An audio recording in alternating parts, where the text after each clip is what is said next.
Swaddy Krupp, and welcome to another week of Thailand News Today, coming to you today from the capital and our offices here in Asok.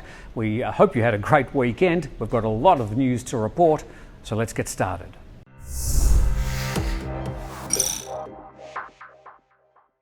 Myanmar's military has taken control of the country in a political coup, deposing the elected government after reportedly detaining de facto leader and state counsellor Aung San Suu Kyi, along with other politicians, early this morning.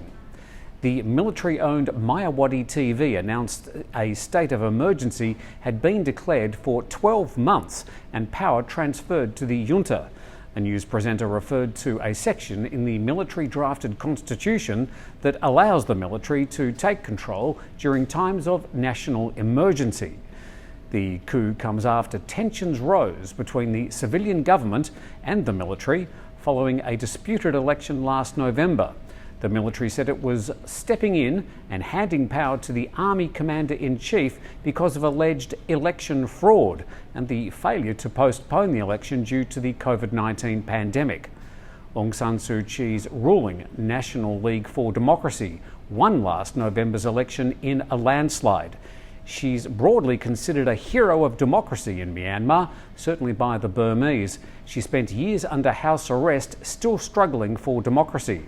Her efforts won her the Nobel Peace Prize in 1991, but her reputation has been tarnished of late by her lack of action against the military crackdowns on the country's ethnic Rohingya, considered an ethnic genocide by the UN.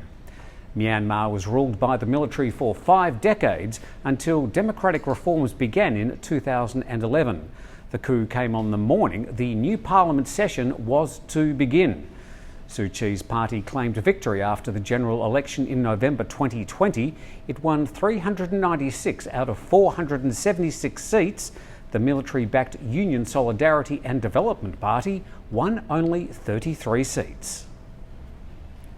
Thailand tourism officials are shooting for a goal of 5 million international arrivals this year. That may sound like a lot, but it's half the original forecast predicted at the start of the year, and a far cry from the roughly 40 million visitors welcomed to Thailand in 2019.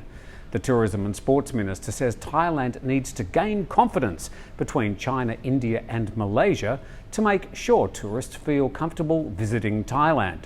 Tourists from China, India and Malaysia made up 40% of the 39.8 million arrivals in 2019. Meanwhile, the Public Health Ministry is working on a COVID-19 vaccine passport, which would be on a smartphone application or a smart card. The minister says that once the scheme is ready, tourists with the vaccine passport will be able to enter Thailand. With Thailand's mass COVID-19 immunisation plan expected to start within the next month, the Tourism Ministry plans to talk with the PM and the Public Health Minister about including tourism workers in the first round of vaccinations. The first group to be vaccinated are frontline healthcare workers and people over the age of 60 who live in areas classified as the highest risk of infection. 5 police officers have been injured in a bomb explosion in Narathiwat, a predominantly Muslim province bordering Malaysia that's been plagued with violence related to the religious separatist insurgency for 2 decades. Officers were on their way to investigate a fire at a mobile phone tower in the Sisakan district when a bomb planted under the road exploded, injuring 5 officers and damaging their pickup truck.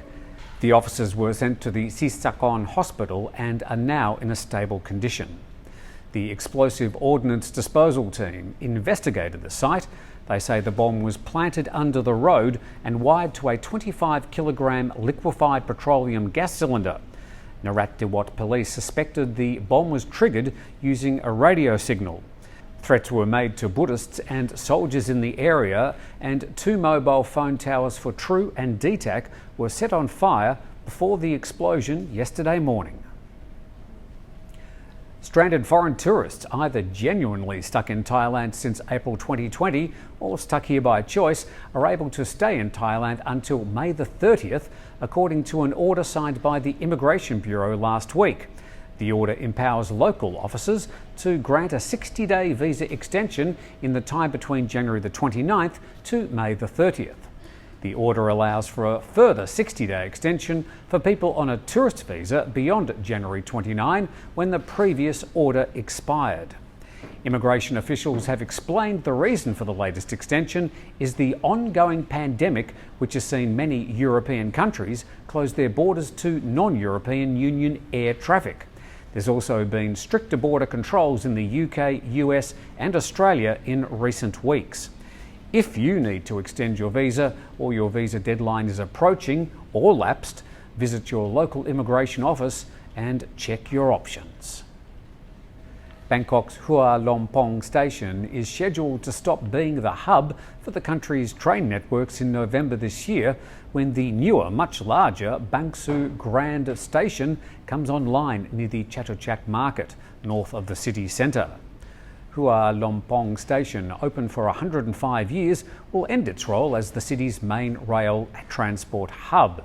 State Railways of Thailand is proposing that the historic Hua Lompong railway station will be used as a train depot and maintenance station.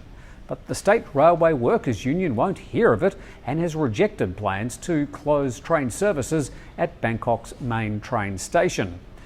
The president of the State Railway Workers Union has sent an official letter to the Transport Minister stating that thousands of commuters will be affected if all train services to Hua Lompong station close this November as planned. And the SRT governor admits some train commuters will be affected, but that the agency has completed a contingency plan to help reduce the impact. Well, a big day in news here in Thailand, certainly from across the border in Myanmar.